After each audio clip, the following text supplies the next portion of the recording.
Welcome to the Best 5-Minute Wine Podcast with Forrest Kelly. In our last conversation, we kind of learned about your relationship with Rich, and I was just going to say in our email conversations back and forth with Rich, he mentioned that you can be pretentious.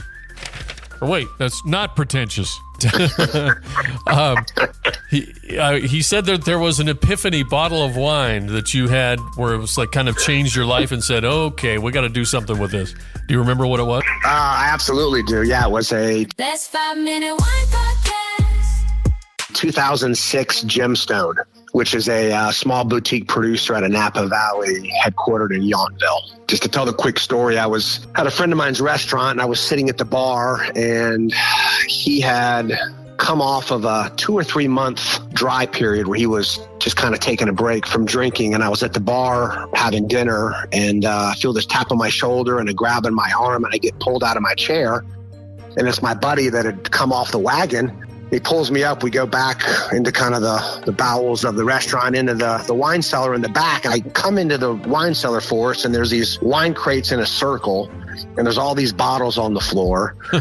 And it's a bunch of wholesalers and wine distributors that were in Atlanta. And they were kind of celebrating my buddy's, being re-released into the wild, coming off of the wagon for 2 or 3 months. And so we sat down and started drinking wine. And the more we drank and the later it got, the more expensive, crazier bottles we started opening, which is kind of funny how that happens. It should be the exact opposite, right? You should open the expensive stuff first and then finish with the less expensive stuff when you're not going to remember what you were drinking. But all that to say, we had some amazing wine, and that was just a fantastic evening in terms of just fun and spontaneity. And of all the bottles we drank, it was this particular bottle that I walked away. I couldn't get it out of my head. And I was like, wow, I didn't know wine could taste like this. And that kind of sparked the journey of me really getting interested in wine. So I researched the wine and I searched it out and found out who the winemaker was. And then, as you know, you kind of go down these rabbit holes and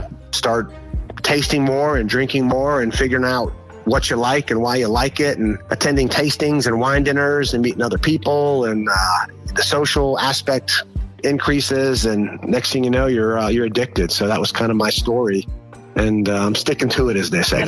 What wine was it again? Say it again. 2006 Gemstone. Those of you listening, if you'd like a bit of a discount, perhaps on your membership to Bottle Bank, bring that wine in as a thank you for setting this whole thing up for Damon, and he'll give you something, maybe. Booby prize, probably. I like the way you think. With the casino, my wife loves to gamble, and so she's got her own private host who calls her and texts her all the time with benefits and things like that. Are you guys going to have something like that?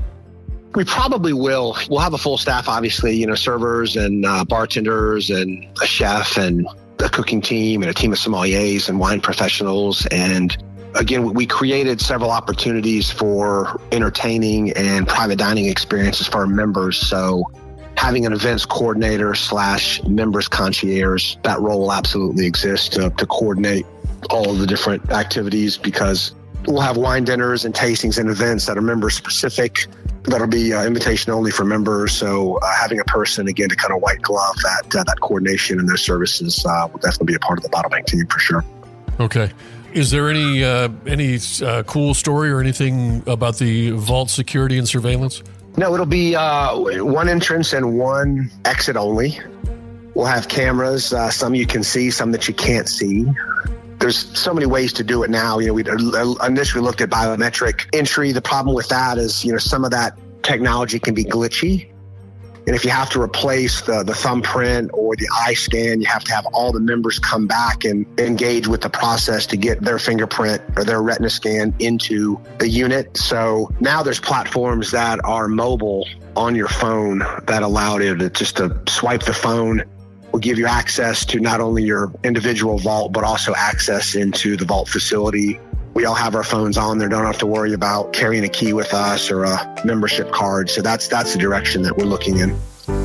Who's bringing wine to the next big scene?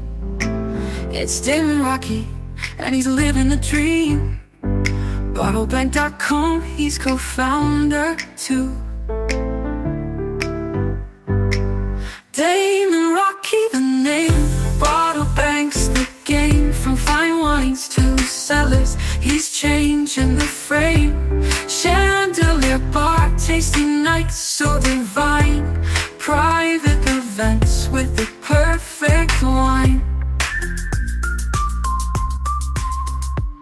That's 5 Minute One Podcast.